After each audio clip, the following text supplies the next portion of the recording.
Mark Pope wants 2 players from the transfer portal to help round out the roster, and one of the biggest scorers in the portal right now is taking a visit to Kentucky tomorrow.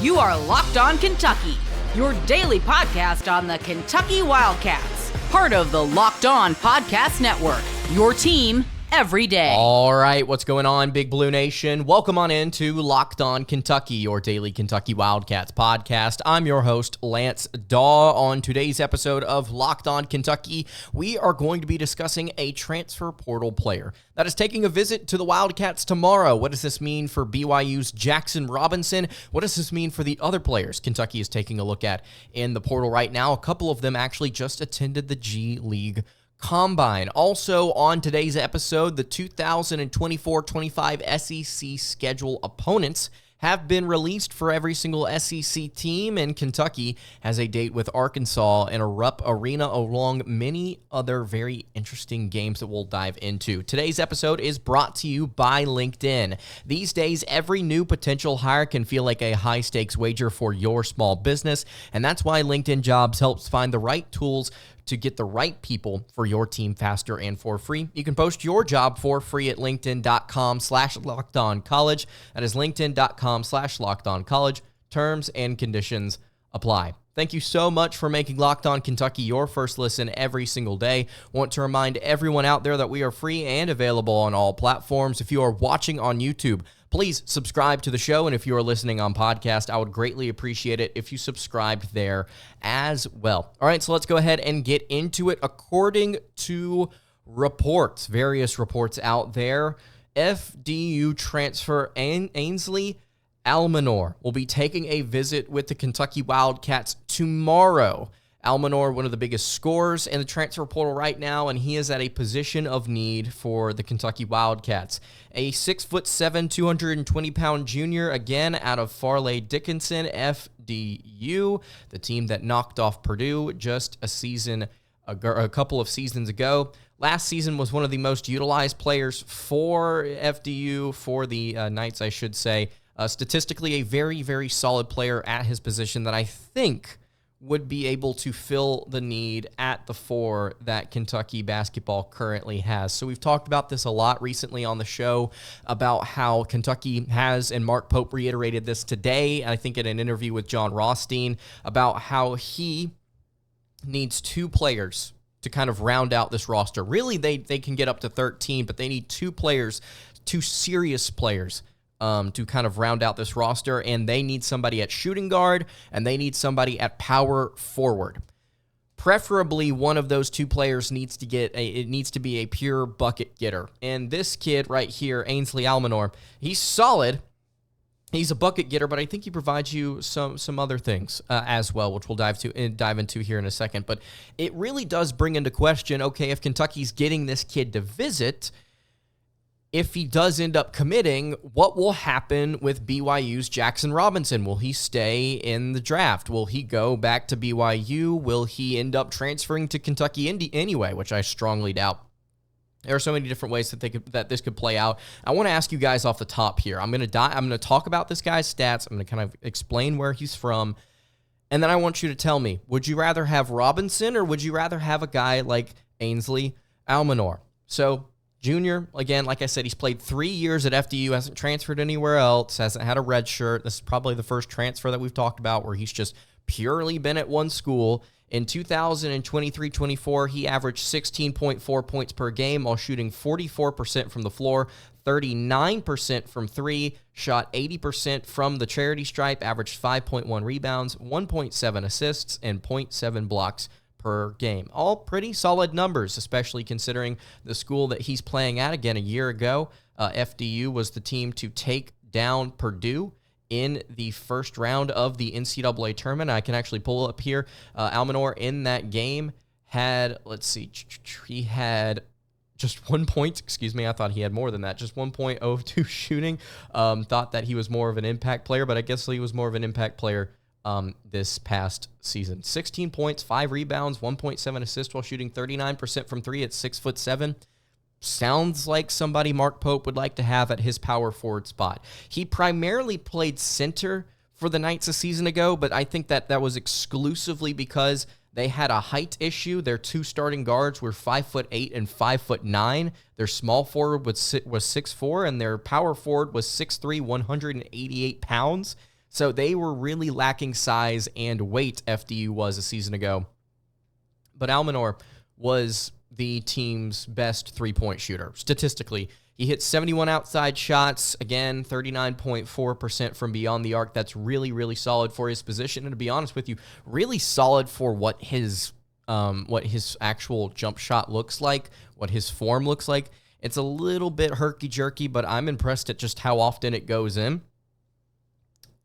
16 points, took a bunch of threes. That's kind of primarily what he does. You pair him up with a guy like Andrew Carr, who I think is a little bit more versatile defensively. I think that's a really solid 1-2 punch there that you have at power forward. Would Almonor come off the bench? Would he start? I don't know.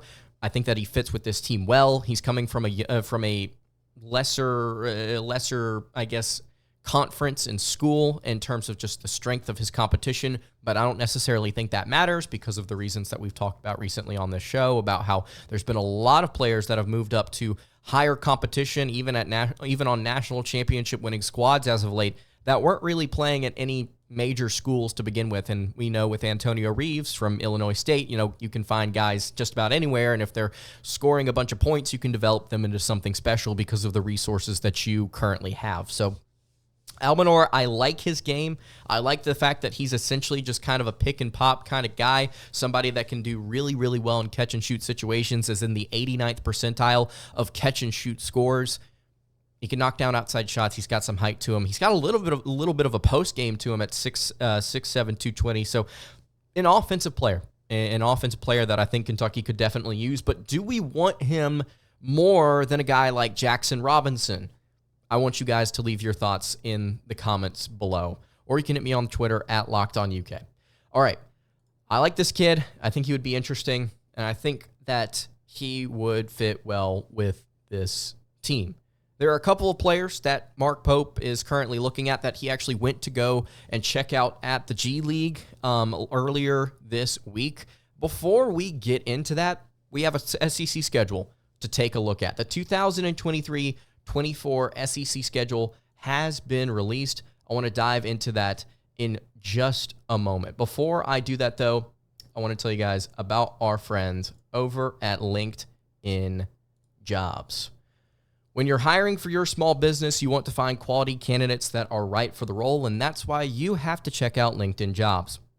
Because LinkedIn Jobs has the tools to help find the right professionals for your team faster and for free. It is not just another job board. They help you hire professionals you cannot find anywhere else, even those who aren't actively looking for a new job but might be open to the perfect role. In a given month, over 70% of LinkedIn users don't visit other leading job sites. So if you're not looking on LinkedIn, you're looking in the wrong place.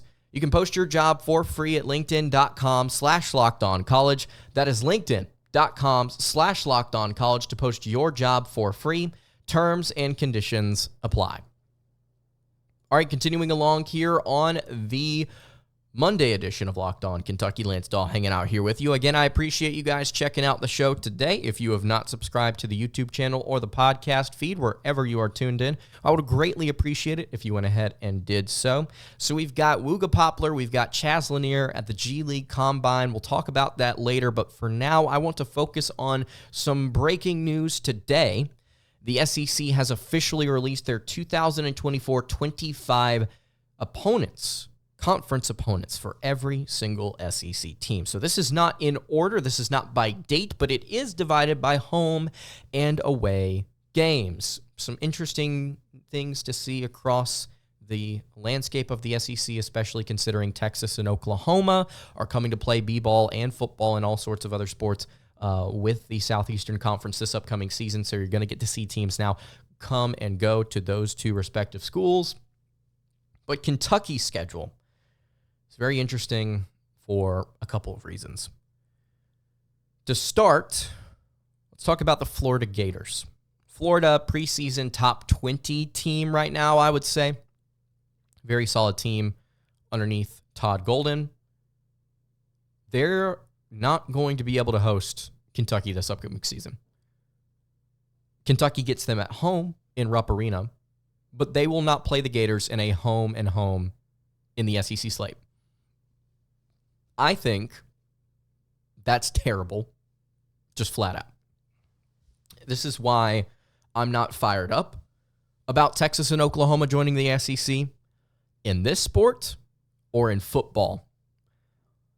I liked the rivalries that we had before the schedules were moved around. I do not like the direction of the conference with these new schools added, where now you have the same schedule allotted to you, the same amount of games allotted to you, but you don't get to see consistently the teams that the fans want to see on that schedule. This is more so in football than it is in basketball. You can have an SEC team that has two true rivals and a third team that everyone loves watching them play. And then they may not get to play even more than one of those teams per year. I don't like the schedule. I just flat out, I do not like the schedule. I don't care for it. I don't care for the fact that we don't get to go to Gainesville. I think that that's a great game. Having them home and home, I think that's fun. The home and home, by the way, for the Wildcats, Kentucky will get to play Alabama in Rupp and in Tuscaloosa. They will get to play Vanderbilt in Nashville and in Rupp, and they will get to play Tennessee in Knoxville and in Rupp. So Bama, Tennessee, Vandy are your home and home games. I think that stinks. I understand that Tennessee would have been my first choice. Florida probably would have been my second. I'm not fired up about this. I don't think it's great. The away opponents for Kentucky this year. Wildcats will have to travel to Alabama, Georgia, Ole Miss, Mississippi State, Missouri, Oklahoma, Tennessee, Texas, and Vanderbilt. Kentucky does not get either of the two new additions to the conference at home this season. They have to go to Texas and Oklahoma, which, frankly, having Alabama, Mississippi State, Oklahoma, Tennessee, and Texas, that's a very, very tough road schedule. That's brutal. And then you get into the home games. Alabama, Auburn, Florida, LSU, South Carolina, Tennessee, Texas A&M, and Vanderbilt. Frankly, I think that's more manageable. I like the home slate. I think it's going to be fun. There's one team there that I left out, the Arkansas Razorbacks. Wildcats don't get them in a home and home, and they don't travel to Fayetteville this year. So, the Hogs, with new coach John Calipari, will be coming to Rupp Arena in Mark Pope's first season. I don't think you could go and find, in the history of Kentucky basketball home games, a ticket price adjusted for inflation that will be more expensive than that ticket this season. Calipari leaving the Wildcats after 15 years, 5 years of mediocrity. Mark Pope, national championship winner at Kentucky as a player. Rick Pitino, disciple, I guess is what you could say. He didn't coach under him, but Pitino loves him so much. I mean, he played under him. You could just essentially call him that, especially since we're going to get to some scheduling news about St. John's in a second. This will be awesome. This is going to be a very, very, very fun game, and I hope they don't chuck it at the end of the schedule. I hope they put it at the beginning of the SEC slate so that we can all kind of get off of our, what I expect to be a high non-conference, get off of our high with the non-conference slate and kind of move into what I think will be a very, very fun SEC schedule. Again, Arkansas at home. We don't have to go play the Hogs in Fayetteville this season. You don't get a home and home with them, which frankly, again, I think is disappointing. So let me know what you think in the comments below. Do you like it? Do you hate it? You can go check out the schedule on Twitter. You can also go check out Kentucky Kentucky Athletics, their website, as they break this down over there. At Locked On UK on Twitter is where you can find me if you want to give your opinion on it. All right, so we've got one more thing we want to talk about here. Mark Pope went to the G League Combine. Let's take a look at two players. Let's talk about how both of them played in just a second. Before I do that, though, I want to tell you guys about our friends over at FanDuel. It's winner take all time in the NBA and NHL, and FanDuel is giving you a shot to bring home a big win of your own, because right now new customers get $150 in bonus bets with any winning $5 bet. That's $150 to bet on spreads, money lines, player props, and more. So visit FanDuel.com/lockedon and make every playoff shot count. That is FanDuel, America's #1 sportsbook. All right, wrapping up the Monday edition of Locked On Kentucky. Lance Dawe hanging out here with you. So we've talked about Ansley Almonor. We've talked about the new schedule. Let's talk here for a second about Wooga Poplar and Chaz Lanier. We've talked about Poplar a couple of times on the show already. The transfer from Miami, who is a big-bodied small forward/shooting guard who has a very solid outside shot, but was an inconsistent shooter during his time at Miami. In the games that he got hot, the Hurricanes dominated on offense. And the games that he was cold, the team, while statistically okay, struggled and lost. He was a very vital piece. He was an X factor of sorts for the Hurricanes a season ago. I think Mark Pope could turn him into something more consistent. As far as efficiency goes, I thought he was fine statistically. He was actually pretty good, all things considered. And he was at the G League Combine alongside Chaz Lanier, North Florida transfer, who got buckets the most efficient way possible a season ago. Statistically, he was the most efficient shooter in college basketball. Insane splits. Over 44% from three, averaging over 19 points per game. I think that he would be perfect for Kentucky's backcourt. Perfect as a bucket getter. And Mark Pope went to go take a look at both of them. They got to play in games at the G League Combine. Wooga Poplar got to start. Chaz Lanier didn't. And there was a massive discrepancy in their statistics. Wooga Poplar, as a starter, had 18 points, I believe, on 8 of 15 shooting. Very solid numbers. I think he had 4 rebounds as well. Looked great out there. Looked confident. Looked strong. Looked like he would fit in college as a brutal, experienced forward or shooting guard. I think he'd be a lot of fun to watch just as a physical player. And then Chaz Lanier, only 3 points, 1 of 3, and he came off the bench. Didn't really get a ton of playing time. Shot 33% from the floor. Not great. Also defensively was not phenomenal either. You're going to look at these numbers. You're going to look at the performance from this one G League game, and you're going to go, oh, well, then Poplar is significantly better. Let's go and get him. I'm not going to sit here and tell you that either of these guys are significantly better than the other.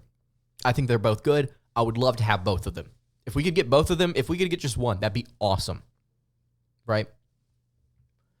But I don't want you to look at this game and look at these statistics and come to the conclusion that Poplar is objectively the significantly better player. Which, by the way, if Lanier doesn't go to Kentucky, he's going to Tennessee or BYU more than likely. So we'll see him if he goes to Tennessee. We'll get to know whether or not he's good there.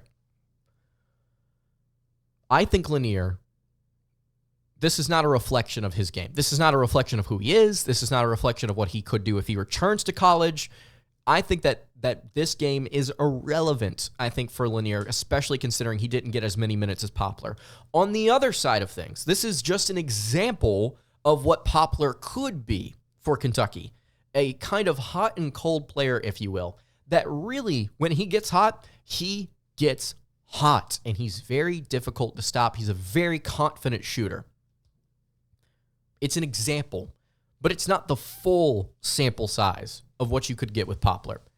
I think you would need to see more games to really be able to make a consistent decision as to whether or not you would want one of these guys over the other. I would love to have both of them. I think that it's fine. I would not knock Lanier for only scoring 3 points. I personally think it's okay. So Let me know what you think about Chaz Lanier and Wooga Poplar in the comments below. Let me know if you have any questions for the show as well at Locked On UK on Twitter. You can find me there. All right, that's going to do it for today's episode of Locked On Kentucky. You can follow the show on Twitter at Locked On UK. You can follow me on Twitter at @LanceDawe_, and you can follow the show over on Instagram. That is at Kentucky Podcast. Any questions, comments, concerns, leave those in the YouTube comments below. Hit me on the socials. I will see you all tomorrow for another episode of Locked On Kentucky. Hope you guys have a great rest of your day, and God bless.